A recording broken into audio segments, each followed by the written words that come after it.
free peoples in post-Russia. With deep respect and inspiration, I welcome you to this significant and historic event. We live in an era where the importance of such platforms for dialogue and discussions cannot be overstated. The path to freedom, self-determination, and full sovereignty of peoples remains one of the key challenges of our time. Decolonization, liberation from the legacy of the past, and the establishment of just and equal relations among nations require courage, determination, and unity from us. Today, coming together on this forum, we aim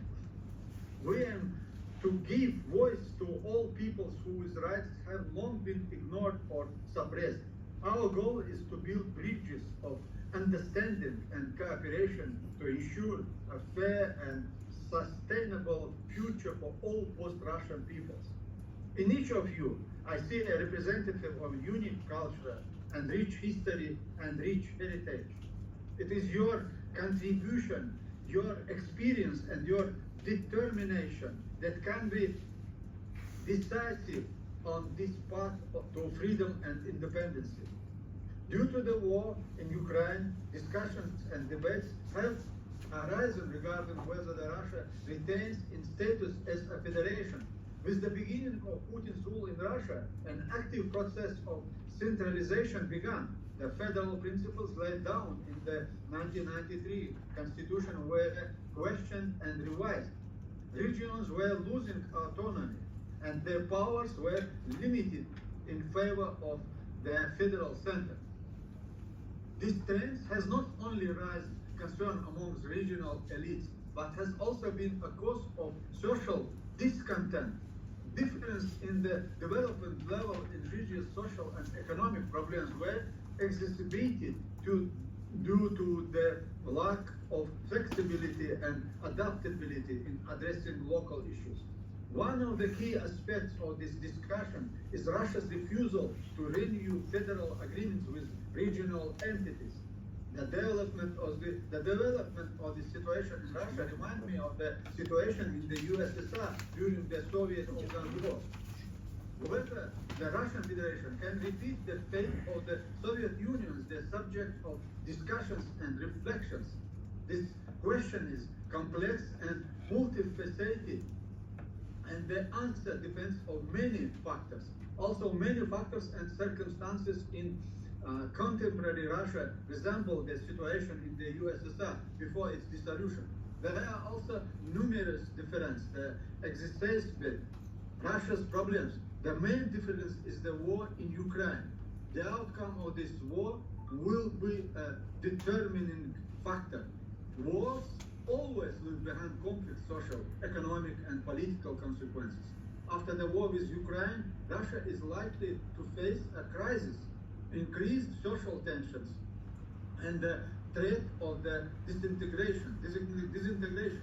If Russia is determined to endure considering its diversity, both geographically, culturally, and confederate structure, or federation with expanded regional powers, may be the only viable solution. Such approach can ensure the harmonious development of all parts of the country, taking into account their peculiarities and needs. It's important to understand that such transformation requires deep political reform, change in the constitutional system, and most importantly, conducting referendums in the regions. Referendums are not only an expression of democratic principles, but also a key mechanism for allowing peoples to determine their path to development and their future. However, to create a stable and just governance system within a state of the Union States, it's crucial to respect the rights of every people to self-determination. The primary step in this process is to provide peoples with the opportunity to determine their destiny based on their cultural, historical, and social values.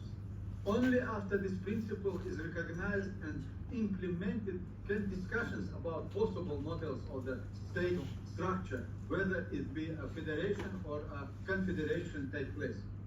The creation of federal or confederal confederal system itself requires mutual trust and respect among the participant parties.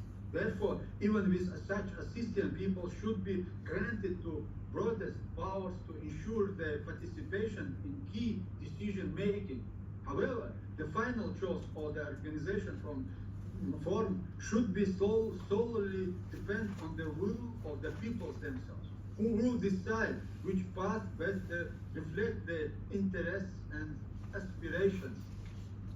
In conclusion, it's crucial for the peoples of post-Russia to realize that only Ukraine's success in the war with Russia can provide them with a historical opportunity to regain their sovereignty and independence. The Ukrainian people are certainly currently risking their lives and shedding blood not only for their rights to independence, but also to provide other peoples who feel oppressed by Kremlin's policies a chance for their freedom. This is not just an act of heroism on Ukraine's part. It's a challenge for all of us. Therefore, our duty is not only to express gratitude to Ukraine for its struggle, but also to actively support it in this challenge battle. Thank you very much. Thank you for your attention.